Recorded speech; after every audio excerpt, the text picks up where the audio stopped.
I am going to be joined by 4 absolute experts in the topic of decluttering and organising. Talking about a little no-nonsense advice to keep our home tidy today. So without further ado, please join me in welcoming on stage Esme, Heather, Lyn and Sian. Hello. We're just going to have to climb up on the stools, bear with us. Well, not me, I get this lovely chair. Although I realise that it rotates, so if I end up over here, please forgive me. Fantastic. Well, thank you so much for joining me. I'm really excited for this talk today. Hands up if your house needs a bit of a declutter, a bit of a tidy. Good, you're in the right place. But before we get to any of those tips and advice, I would love to just get to know you a little bit better. So let's work down the line. So if we start over here with Sian, would you mind just introducing yourself and what it is that you do? Hi everybody, my name's Sian Pelleschi. I am the owner of Sorted. I'm a professional declutterer and organiser, but I'm also the president of APDO, which is the Association of Professional Declutterers and Organisers, bit of a tongue twister, and we support the professional organising industry, providing training for professional organisers and support for members, as well as promoting what we do to the wider audience. Love that. Brilliant. We'll pass along.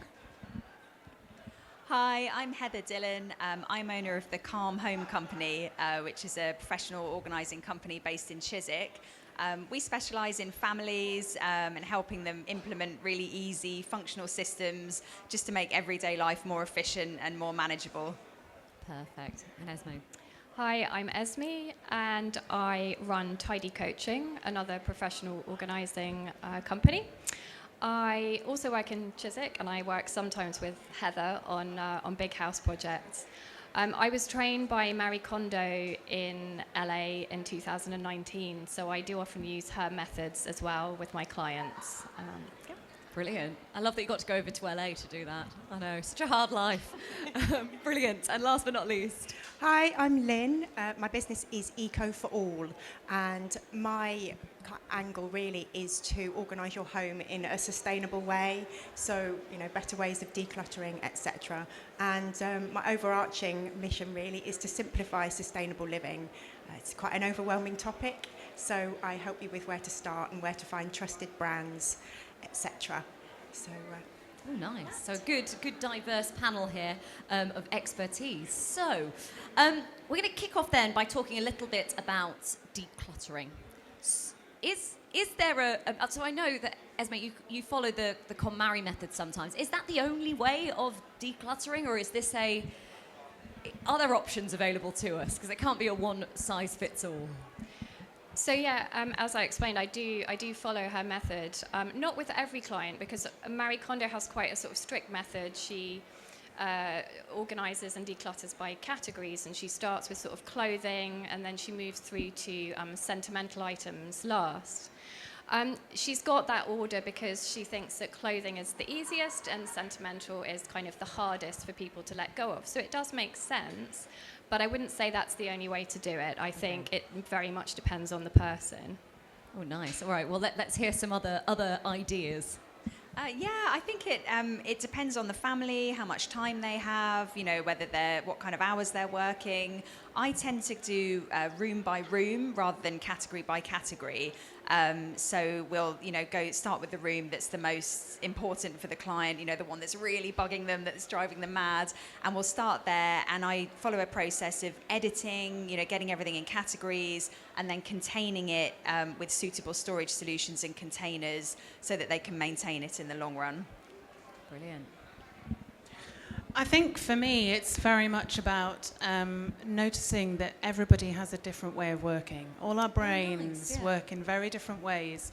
So it's not one size fits all. So like you say, Esme works a lot of the time with KonMari sort of methods, but it doesn't work for everybody. So it's about finding the right solution for you as an individual and for your family, if you've got one in the home, and anybody else that happens to be living there as well. It's about understanding a bit more about what works for you and what doesn't work, and why that might be. So a lot of the time when I'm working with clients, it's very much about getting to understand more about who they are as a person, what their personality traits are. You know, if I work a lot with neurodiverse people, so the mindset of a neurodiverse person is very different to somebody else's, and so it's just about looking at different processes that might work for different types of people, I suppose. Yeah, that's really nice, because I guess, if one way doesn't work, we can try something else instead of going, okay, we're out. Because I think that overwhelm might... Anyway, we'll talk about all of that in a bit. Lovely. All right, well, thank you for answering that. Okay, next big question. How do we get started? We're sitting here talking about the methods. How do we even begin? Because when you are faced with that room decluttering, it can be so overwhelming sometimes. Where do we begin? Yeah, I think that the key element for this is not to look at the whole thing as one big job. One of the biggest problems that we find with clients is a sense of overwhelm. So when they're really sort of looking at everything and ticking, creating this wish list of all the things that they need to be doing and all of the things that they have to do, it starts to build up. And as you look at this list, as it's growing and growing and growing, your mind is starting to work, and overwhelm is the biggest stopper of all. So it will stop you dead in your tracks and you won't know where to start. So I always suggest sort of starting small, really looking at a very small area that is achievable, that you can do in a set amount of time, that will allow you to then get that sort of endorphin feel and really happy feel of, oh yeah, I like that, that feels good, let's move on to the next bit. But you do need to have your goal, you need to look at the bigger picture, but don't focus on it as one big job. Okay, nice. Lovely. Okay, so let's move on then to those methods. I know you spoke that not one method fits all. So we've heard of the... do people here know the Marie Kondo method? Has anyone tried it? Yeah. Did you enjoy it? Yeah, great. So what other methods are there? So if we're not working in the KonMari way, or Marie Kondo way, I always get that the wrong way round, what else can we be doing? So I like to have systems. I mean, once you've done your, say you were starting in the kitchen, once you've done your edit, categorizing and containing everything, it's about finding a way to keep it up in daily life when we're all really busy and we're flat out. It's no good just having it looking perfect for a week. It's got to actually work for you. So I tend to have systems in each important room. So like the kitchen, if you've got lots of paperwork incoming, whether that's daily posts, whether that's your children's artwork, just having a system, a folder where you can get it out the school bags or get those bills that need paying, and they has a dedicated place in the house where once a week or once a fortnight, when you've got that half an hour to deal with it, you can you know exactly where everything is and you can just get it done, and then just keep everything maintained. Yeah, brilliant. And I think also when people are decluttering, and I absolutely agree with Sian, make it manageable and do it in kind of small chunks within the time frame that you have. But a lot of the time we will kind of get items out on display. So you're doing a kind of like visual audit of what you have. And I would advise to do that in categories. So in your kitchen, you might be doing, items you cook with or items you eat with or food. And it's just about taking stock, really, of what you've got out there. And also, I find my clients, they like it when I ask them questions about those items. So I know it sounds a bit ridiculous, but, everyone's going to probably have their favorite wooden spoon that they will use, one or two. And you have to say to yourself, actually, these other 5 here, when did I last use them? Do I actually really love them? Do I reach for others over those? And just kind of ask yourself questions about your items. I think that's really important. Yeah, that's so true. Spoons, spatulas. I think I've got like 8 spatulas in the house and I only use maybe one of them. And I get really annoyed if it's not clean in there. Yeah, and you have to go to the back lot. Brilliant. Okay, well, Lyn, I'd love to bring you into the conversation now. So we've been talking about decluttering. So I want to talk about how we can do that sustainably as well.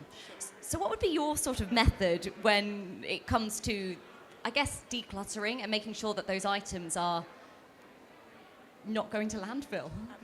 Absolutely, yeah. So first of all, obviously, it's remembering that there's no such thing as a way.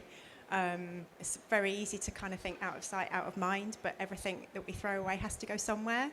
So you can kind of categorize what you're sorting out as you go along. So things that maybe you think are suitable for donation. So charity shops, obviously, but they do get overwhelmed. So then we think about what can I actually sell as well.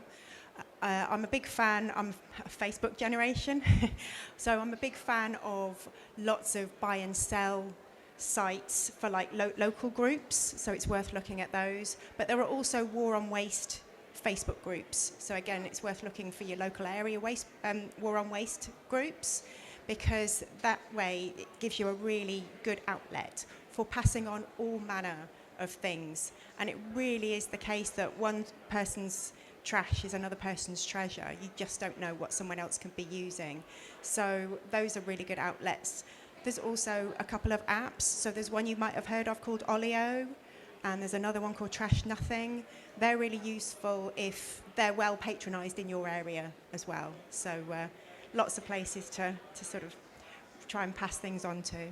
Brilliant. Well, I'd love to expand on this and actually open this up to everyone else as well about what are some sort of practical, small things we can do to reduce that waste in our home. Yep. Do you want me to start? Absolutely, you start. Okay, reducing waste. Gosh, I think one of the biggest tips that I share with my clients is actually putting a picture of landfill on your kitchen bin, because that then reminds you of where everything goes to start with. So it really does then reinforce that, okay, if I'm going to put that there, it's either going to end up in landfill or worse still, it will get burnt in an incinerator. So that would be my first tip. And then swapping out as much as you can for reusables as well. There's lots of reusable items. You know, we've both got our water bottles. I think a lot of people carry their own water bottles at the moment. Mm-hmm. But as you're sort of just working your way through the house, it's worth seeing what you can swap out. So things like foil you can swap for. Oven liners, there are reusable oven tray liners. There's all manner of things that you can get hold of these days. So, and also just keeping an eye on what you're putting in your bin regularly, and then seeing if there's a better option, maybe a bulk buy version or something along those lines. Fantastic. All right, well, let's work down the line here, because I should imagine you've all got brilliant tips on reducing waste. So yes.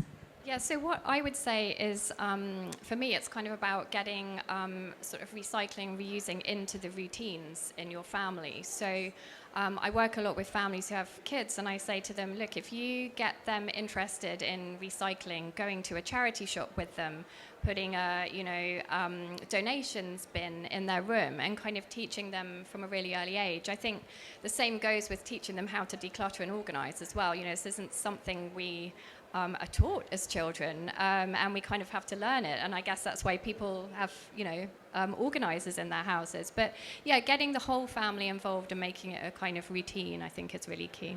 Yeah, nice. Yes, so we forget sometimes that the teenagers might not be as keen if you just say do it. So getting them involved from the get-go. Yeah, brilliant tip.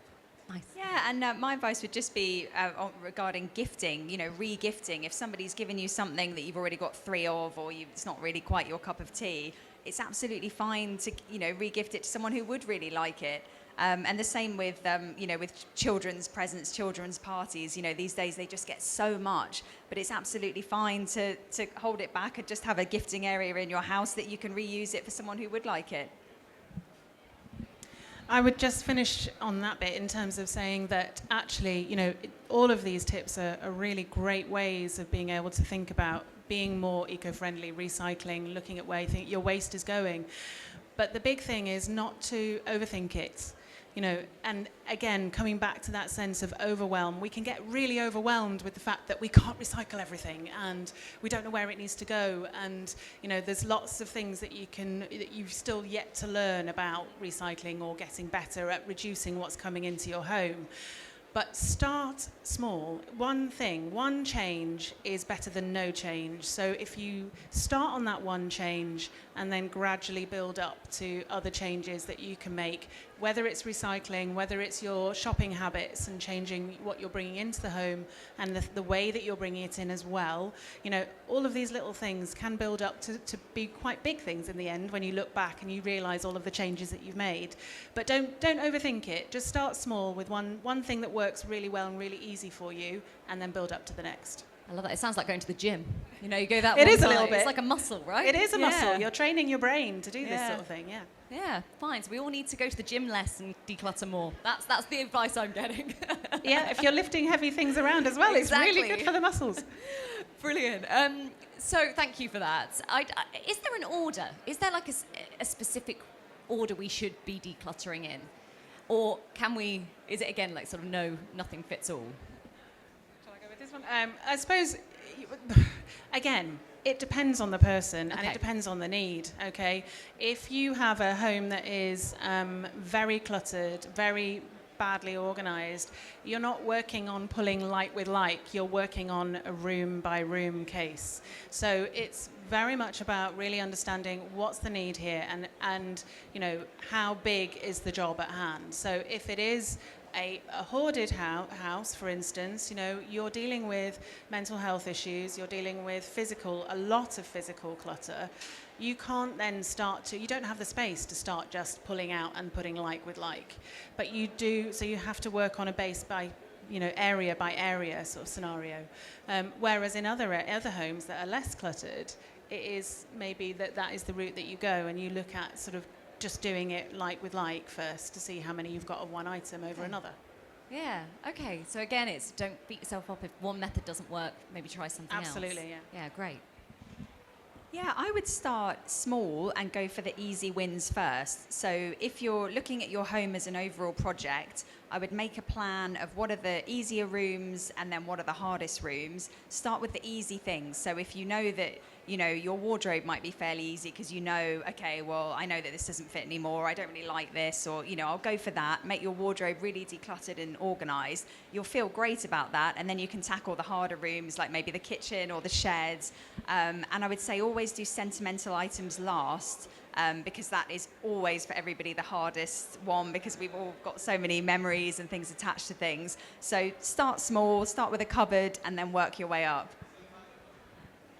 Yeah, I would just add to that, if there's something that's really driving you mad, a particular area, and it's going to make you feel fantastic to tackle that one first, then do that because it will give you the motivation to then do all the other areas as well. Yeah. Brilliant. Okay. So we've looked at the decluttering and the organising and doing it sustainably. How do we maintain it? Because that's something that has popped up on this stage over the last week, time and time again. You might get to a stage where something is tidy, but then how do we stop that mess and the clutter coming back in? Do you have any tips on that? Yeah, so Heather's talked a lot about putting things in containers, and I think I often tell people to operate a sort of one in, one out policy.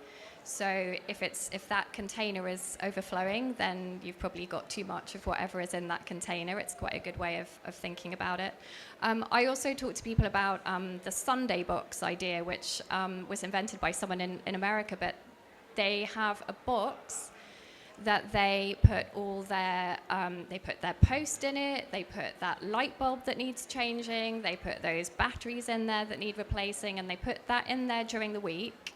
And then you carve out a couple of hours, it doesn't have to be a Sunday, but a couple of hours when you have time to then go through that box and sort it all out. So you don't have to look at it for the whole week, but then you carve out time to sort it out one day a week. Yeah, I like that. It's almost that miscellaneous box, isn't it? We'll go to Lyn quickly and then we can pass the mic back down this side. Sorry, I know it's not the most convenient mic sharing. Brilliant. Okay. Oh, I'd love your advice on that as well. Like, how do we stop that clutter coming back in? Oh gosh. I mean, my advice really, obviously, would be just to buy less wherever possible.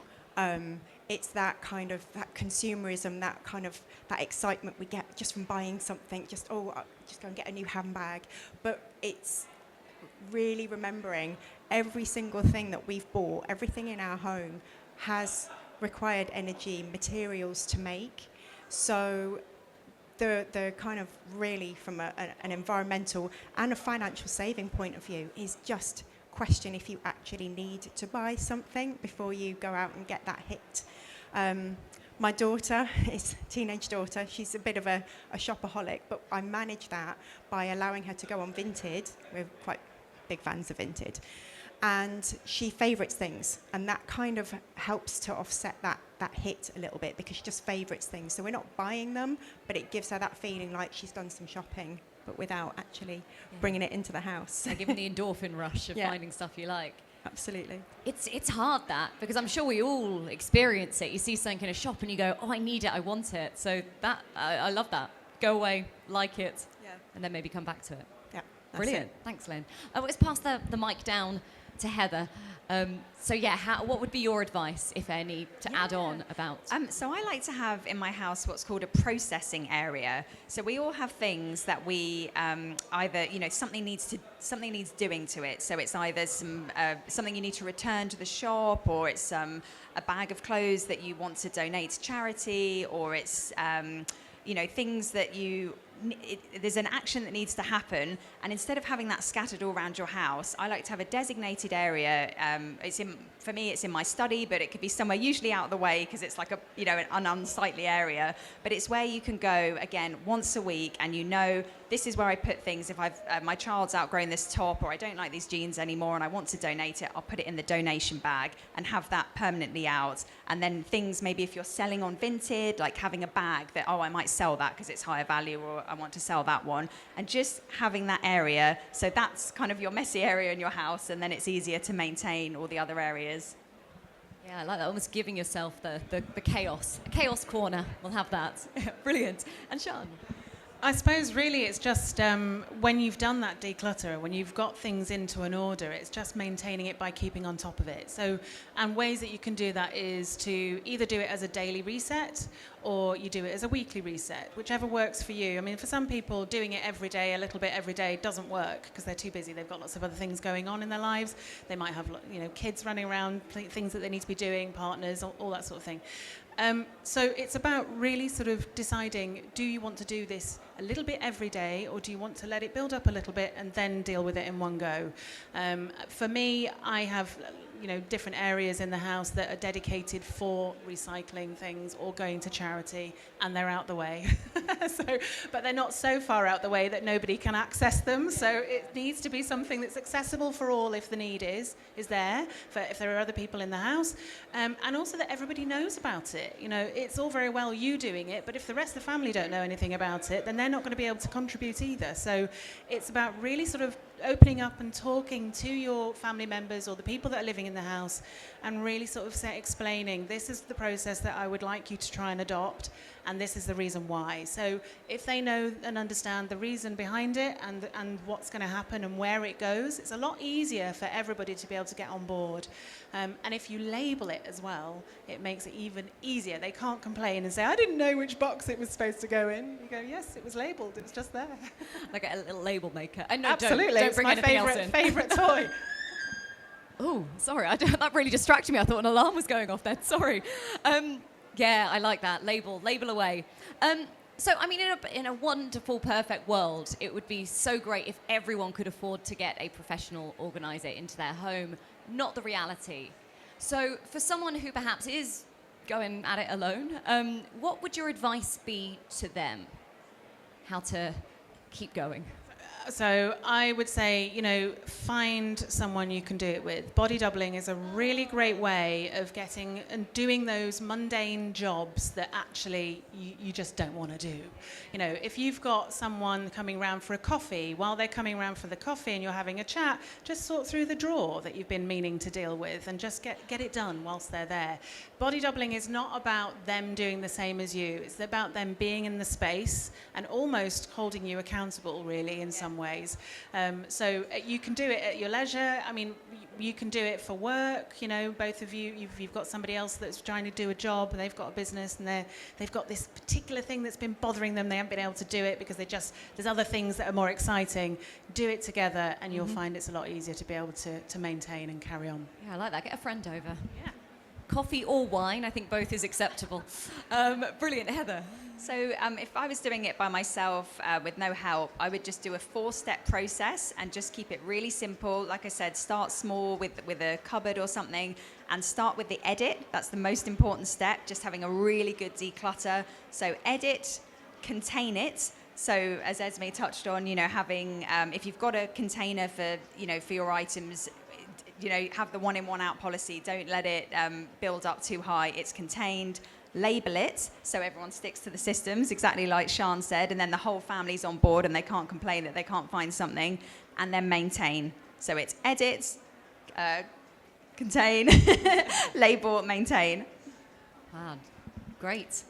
Yeah, and I would say if you're decluttering and starting this organizing process on your own, I would write yourself a list, a kind of checklist, so that it keeps everything really manageable. You know, you can allocate certain hours to certain rooms and certain tasks, and then you don't kind of start looking at everything all at once, as Sian was saying, because that's overwhelming. And I would also say think through your routines in your house. So how do you, what happens when you get up in the morning and you're trying to get out of the house in the morning? Have you got everything you need kind of in the hallway to just grab and go and leave?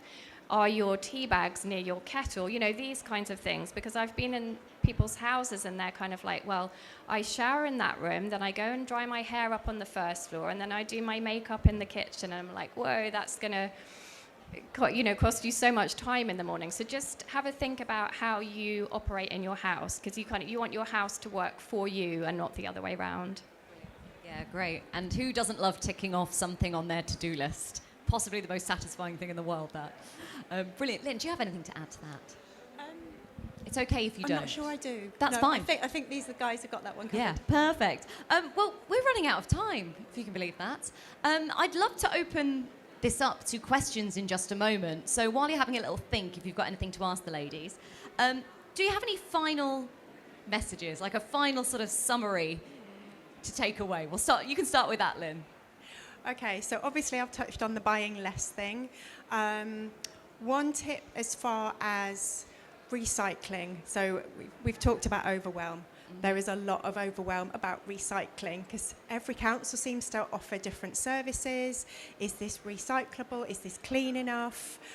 Don't know where to do this, and this is where the clutter can happen. You know, it's like, well, that might be able to be recycled, so I'll just keep it for now, or those sorts of things. But there is a brilliant website that has everything in, and it's called Recycle Now. It's that simple. So you can put in your postcode and it will tell you where the nearest hub for batteries, for light bulbs, for whatever it is that you need to try and dispose of sustainably. Recycle Now would be able to help you with that. So it's probably my top tip. Yeah, I'm going to go check that out as well. I've got lots of batteries that need to be put in the right place. So thank you. Esme. Yeah, so what I would say is if you make sure that there is a place for everything in your house, so we always say a place for everything and everything in its place.